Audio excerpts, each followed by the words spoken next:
My name is Lauren, and I'm 22 years old, and I have chronic fatigue syndrome, fibromyalgia, postural orthostatic tachycardia syndrome, multiple chemical sensitivities, food, light, and sound sensitivities, and a movement disorder. And I've had most of these for about 5 years. This is my wheelchair. These are my Hot Wheels, and it keeps me reclined so that my blood pressure is more at an optimum level because I'm vertically challenged. When I stand up, my blood pressure just drops, and when that happens, it makes your heart rate just shoot through the roof. With these conditions, I've had to have a lot of help from my parents. We had worked with an immunologist to start allergy testing and allergy shots. We found out she reacted to 54 out of 76 antigens that was done skin testing on her back. So that led to immunotherapy with allergy shots, which were going to last for 3.5 years.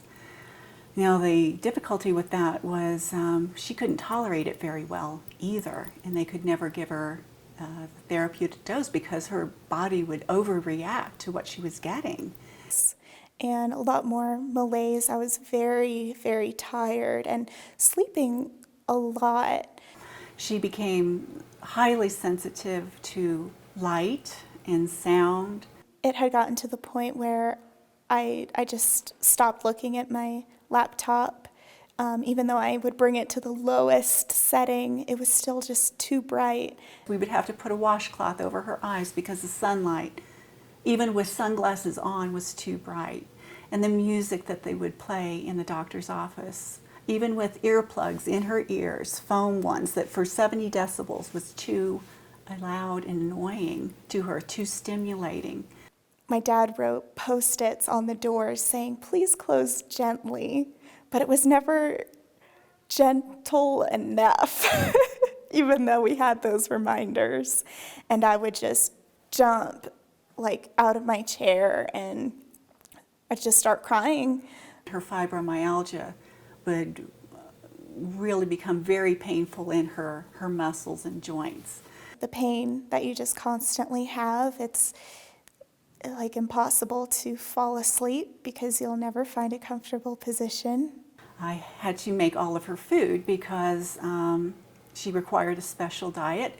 Everything was organic, grass-fed meat, and she could only eat about a dozen items. First we worked with the allergy doctors, and then it went into other doctors like gastroenterologists. We were going out of plan for work with a fibromyalgia and fatigue center in Denver. I went to the Mayo Clinic a few years ago, and they were really good at diagnosing the problem, but they don't necessarily know how to get you to the next step to recovery. You know, as time went on and we tried more and more treatments, hoping that each time that this would be the answer. And then the frustration where you go into it with such high hopes, and then not only did it not work, but a new thing developed because of a poor reaction to a particular medication, adding to the problem. It was so frustrating. And eventually, over time, it was a total of 35 different specialists. We estimated that our out-of-pocket expenses were over $100,000. This has been really limiting to me because a few months ago, about 8 months ago, I was homebound and I did not leave my house at all. I did not leave my couch, and at the time I could still watch TV, and I was just watching TV. And I felt very alone. And it was almost impossible to see my boyfriend, who was in Boulder in college, so he didn't have time to see me. And that was very challenging. My world did get very, very tiny, and it was very challenging.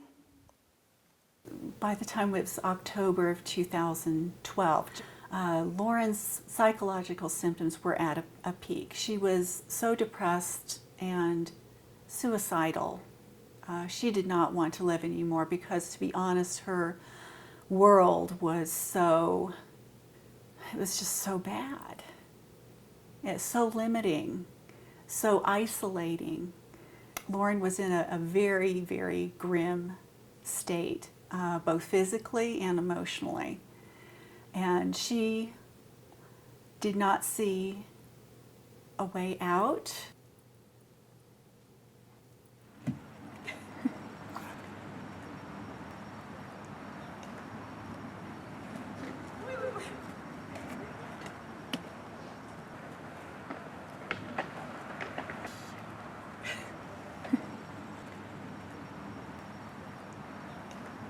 A lot of people see my recovery as a miracle, but really the true miracle was that it happened through the Dynamic Neural Retraining System.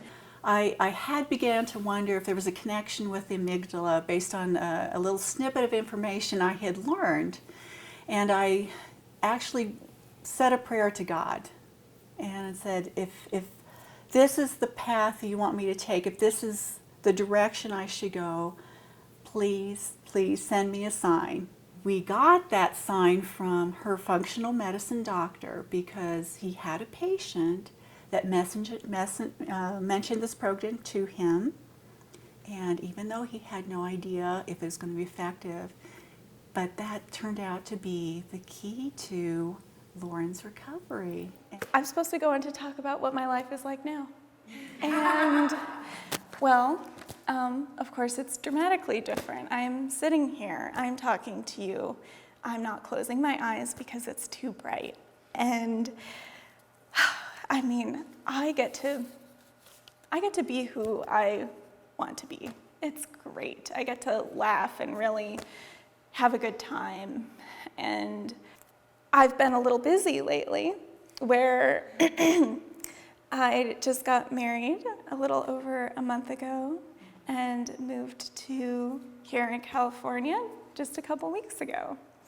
Well, I'm just so thankful to Annie and her program because I have my daughter back again, and our whole family is just so thrilled, and my life has changed quite a bit too. You know, I'm no longer the full-time caregiver. It's great to have Lauren back because the Lauren she used to be was giddy and laughing, and we would literally be in the grocery store and she'd start dancing in the aisles, you know, completely uninhibited, and she'd sing, and it's just so great to see and hear all that again.